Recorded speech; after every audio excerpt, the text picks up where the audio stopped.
Magandang araw sa inyong lahat. For a long time, I chose to remain silent.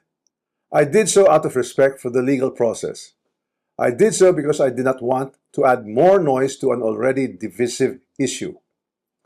I did so because I believed that if I cooperated fully, submitted myself to the proper authorities, and answered every question asked of me, the truth would eventually speak for itself.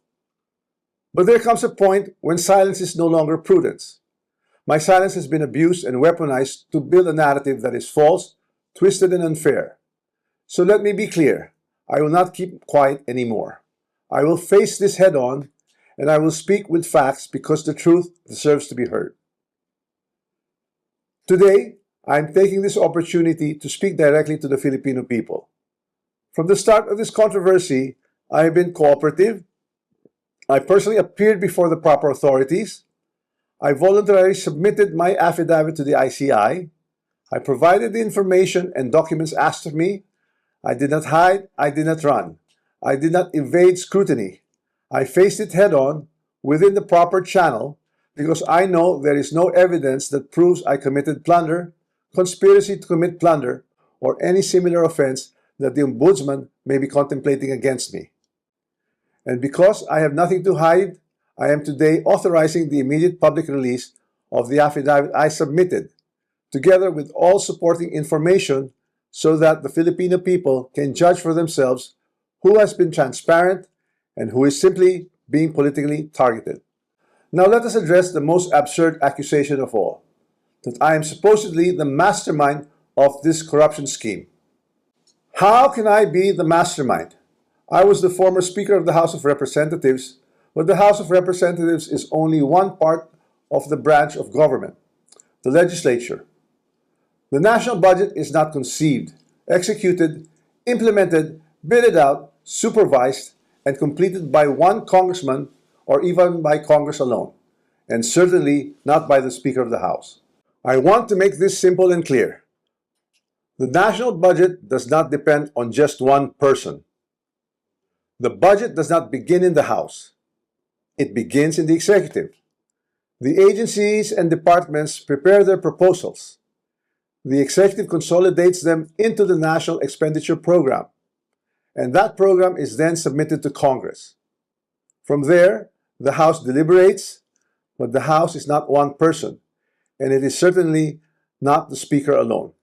It is a collegial body made up of hundreds of members, multiple committees, vice chairs, and institutional processes. In fact, there are around 85 committees, each with its own jurisdiction, leadership, and members. No speaker can personally control every committee, much less direct the actions of other branches or government agencies. And in the Appropriations Committee itself, there are already more than 100 members, with many vice chairs, and Representative Toby Tiangco, who has been very vocal and upfront on this issue over the past months, was himself a vice chair of the Appropriations Committee in the previous Congress. So I have to ask, if there were real concerns about irregularities in the budget process, why were these not formally raised during the deliberations, or even during the plenary? The budget deliberation does not stop in the House. The Senate also conducts its own deliberations, reviews its own version, and plays its own role in shaping the final budget, and it is not a bystander. It is an active constitutional participant in this process.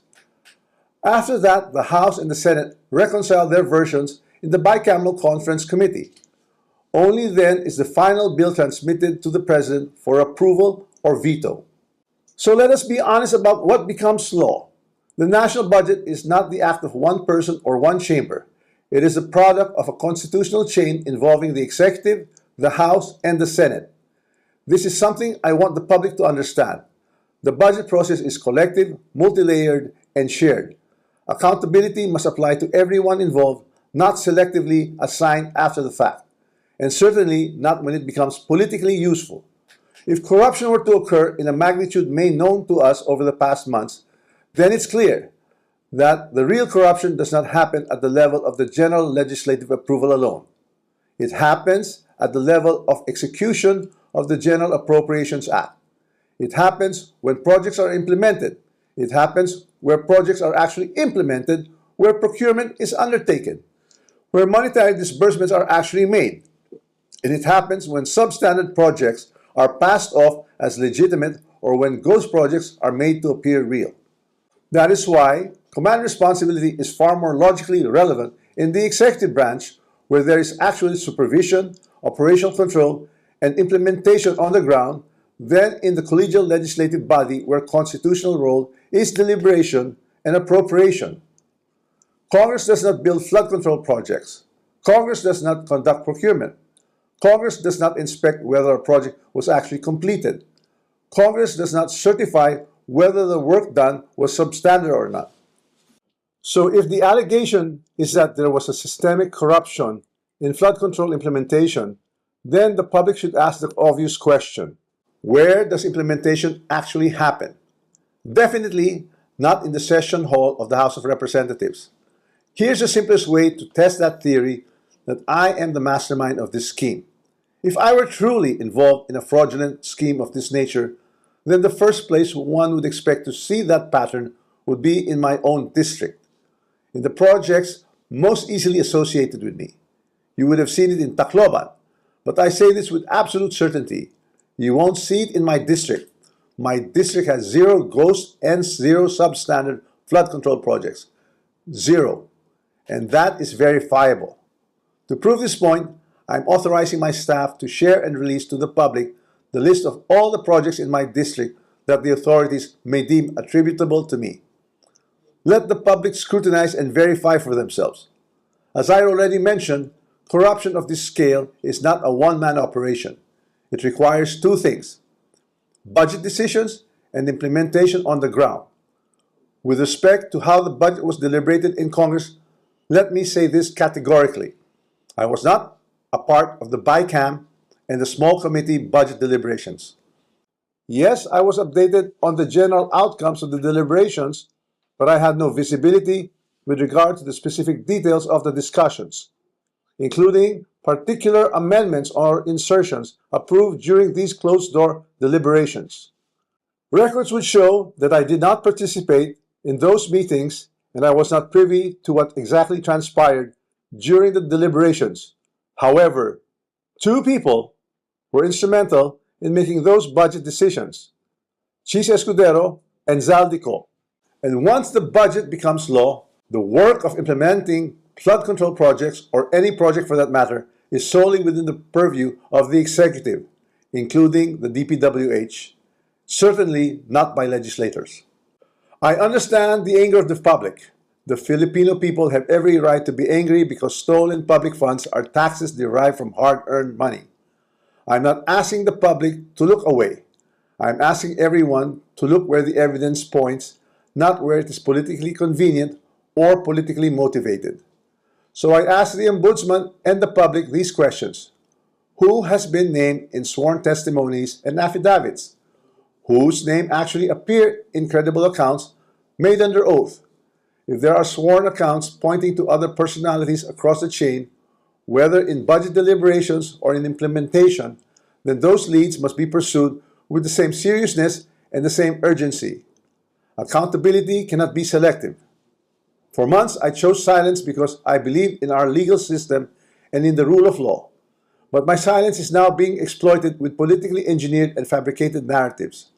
What's even more disturbing, and this is something that cannot be ignored, is that there are emerging indications that certain sectors are attempting to weaponize individuals, including Zaldico, to construct a narrative that serves their own interests. So when the legal processes is being used against me as a political demolition job, then I will have no choice but to defend myself.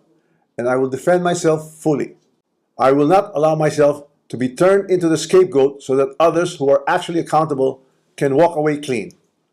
If this is a political play to push me out and close the story, tarnishing my name and my reputation, then I'm telling everyone now, I will not go quietly and I will not go alone. I will not be the fall guy for other people's corruption. I have been in public life long enough. I have seen enough. I have heard enough. I know many things about this current administration and past administrations as well. And I say this carefully. If this matter is to be handled as a legal issue, then let it be handled legally, soberly, and according to evidence. But if certain people insist on waging this in the court of public opinion, then I will have no choice but to defend myself publicly as well. To the Ombudsman, I say this with full respect. If your office truly believes in justice, then follow the sworn statements, follow the records, and follow the evidence all the way. Do not stop where it is politically convenient. Do not settle for the easiest headline. Do not confuse public pressure with prosecutorial duty. What I ask of the Office of the Ombudsman is simple. Follow the rule of law and due process. This is a serious matter, and it should be handled with seriousness, not with haste, theatrics, or shortcuts. I'm ready and willing to respond to every allegation in the proper forum, through the proper pleadings, motions, and submissions that the law allows. And to those who think they can throw me under the bus to save themselves, this is what I have to say to you. I am ready to defend my name. My silence should not be mistaken for weakness, ignorance, or fear. I know enough to defend myself, and if I am forced to do so in public, I will. Maraming salamat po.